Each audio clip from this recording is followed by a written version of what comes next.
Hindi siya madali, mahirap siya. Sa mga hindi nakakaintindi guys, minsan ma-judge tayo kasi ako ilang beses na akong na-judge. Ilang beses na akong pinag-usapan. Ilang beses na akong sinabihan ng arte lang yan. Maraming beses na talaga. Na So, hello guys, good evening. Mag-share lang ko o experience. Wala ko naka-live kahapon, gabi eh. Gabi sana mag-live ako kahapon kasi marami akong ginagawa. And then, ngayon, buong araw, hindi hanggang ngayon. 10:53 PM at ngayon ko lang na naisip na iba-vlog ito kasi i-share ko lang November 26 ngayon 10:54 PM na. So kumakalat kagabi sa Facebook na may binaril na isang kapitan at yun sa naka Facebook live siya na binaril at yun. So ako kasi nag-pop up siya sa aking newsfeed at ayun pinanood ko siya ng pabalik-balik. At sa hindi po nakakaalam, ako po ay nagsasuffer ng ilang taon, maraming taon ng anxiety at panic disorder na nervyos na malala siya. So, 10 years ago, after nawala yung nanay ko, doon ako nag-start na mas lumala siya. Pag may mawala or mag-pass away na kamag-anak na close ko, o kahit anong pangyayari na medyo siya, nakakatakot, susumpungin talaga ako agad-agad. May times na nga yung kapatid ko, yung nabomba yung Holo-Solo, doon ang kapatid ko na-assign. That time, hindi namin siya makontak. At grabing atake din that time, sobra. So, kagabi, habang nanonood ako sa Facebook Live, nakita ko yung pangyayaring yon. And dahil nga sa curious din ako, pinaulit-ulit ko siyang pinanood hanggang nag-iba na yung sikmura ako, nang lalamig na yung paa at kamay ko ulit. Kasi matagal na siyang hindi nangyayari sa akin simula nang nauwi ako dito. Opo, malaking pagbabago yung pag-uwi ko dito, malaking pagbabago na maraming nagbabago na in a good way na maraming hindi na yung anxiety, yung panic ko na malala dati dito, may pagbabago siya in a good way na may improvement. Pero kagabi hanggang ngayon naramdaman ko siya. Ngayon nga hindi ako makatulog kasi masama na naman itong aking sikmura na hindi ko malaman ang dahilan. Kasi nga nanonood ako sa Facebook kasi after ako nag-support sa mga kaibigan sa sa YouTube ng mga live kasi ayaw ko talagang mag-live muna dahil nga iba talaga pakiramdam ko.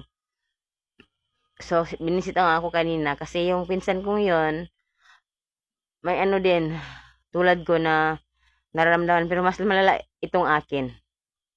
Oh, ito na naman ako. Start na naman siya. So, yun. So, ngayon, nag-pop up na naman siya sa mga news kasi kumalat kasi. Iwan ko kung sinong hindi nakakaalam ng balitang yun kagabi kasi naka-live siya ng pinaputukan. Grabe. Yung pangyayaring yun. Parang, so, ayun. Yun ang isa sa dahilan na nakaranas na naman ako ng kakaibang nararamdaman kagabi, kanina, na hindi talaga siya okay. Sa mga hindi nakaka-relate kasi hindi kayo nakakaranas ng ganito, okay, scroll up yun na lang. Pero sa makarelate sa akin kasi hindi lang naman ako may ganito, marami. Marami talaga. Kasi marami na akong sinalihan sa blue up na may mga ganitong karamdaman. Sa black up din. And sa mismo dito sa paligid ko dito, may pinsan ako, may mga hindi pinsan, may mga ibang tao nagsishare ng mga ganitong mga nararamdaman nila na tulad ko. So yung iba kasi may pera na kapag pagamot sila, hindi humaba yung nila, yung pagtitiis ng ganitong nararamdaman kasi may gamot naman talaga kung kaya mong magpagamot. Pero hindi siya forever na gamot ha, mag-graduate ka. So yan. Ako kasi sa case ko, malala siya talaga. Guys, for how many years everyday, halos everyday akong inaatake dati. Sobra talaga. Pero sa case ko kasi wala man akong pera, hindi ako nakapaggamot. And then for last year 2024, maraming nangyayari. Marami, hindi ko lang pwedeng ma-share ba, pero marami. And, ayun, nauwi ako dito. Dito pa, na okay talaga. Kung kaya ko nang umalis, dati hindi. Kahit sa tindahan, nahihirapan akong huminga. Malala kasi talaga siya malala. Pero dito, kaya ko na. Kahit pumuntang bayan, kaya ko mag-isa.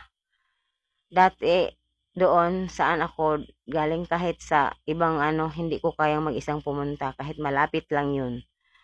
Kahit sa school lang anak ko, hindi ko kayang pumunta. Kahit sobrang lapit. Iba. So, dito, malaking nagbabago talaga. May mga nagbabago na maganda. Maganda. Pero kagabi, bumalik siya. Hanggang ngayon, ramdam ko pa siya. Nandito lang siya. And then, may nakita akong nagla-live sa sa Black App na hindi talaga siya mawawala pala. Nandito lang siya. Nagpahinga lang siya. Mag-trigger lang talaga siya pag may mga pangyayaring ganito. At yung katawan natin, alam na niyang mag-adjust. Ako kasi, oo, naramdaman ko siya kagabi, pero hindi tulad ng naramdaman ko dati na malala talaga. Ano lang siya, pero bumalik siya. So hanggang ngayon, kaya hindi ako nagla-live kasi parang hindi ako focus din. So yun lang po. Thank you for watching. Share ko lang. Nag-overshare ba ako guys? Pero yun talaga, sa mga katulad kong may ganito, laban lang tayo guys. Laban lang. Sinabing pwedeng hindi isipin. Sinabing na kaya kong hindi pansinin, pero sa mga nakaranas, maintindihan yon na hindi siya pwedeng ganun lang. Kasi mahirap kalaban yung sarili. 11 na. So yun, 11 na guys. So, laban lang talaga sa mga may ganitong karamdaman. Laban lang tayo guys kasi hindi talaga siya madali. At dasal. Dasal talaga. Walang perfect sa mundo. Kaya, magpapasalamat yung mga taong hindi nakaranas ng ganito kasi hindi naman lahat nakaranas. Pero marami din kami nakaranas ng ganito. So, yun lang. And shout out pala kay Mama Lynn. Thank you so much sa pagtulong lagi sa aking channel. Pag magtambay, pag magla-live ako. Hindi ko alam pag hindi ako makatulog hanggang mamaya, siguro magla-live ako.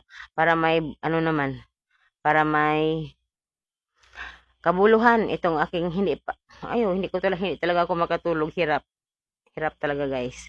At dito ko din na pag hirap akong matulog dahil sa karamdaman, sa kondisyong ito, minsan hina talaga yung immune system ko. Sakitin po talaga ako. Simula nagkaganito ako. So yan, thank you for watching. Good night sa Pilipinas kasi 11 na.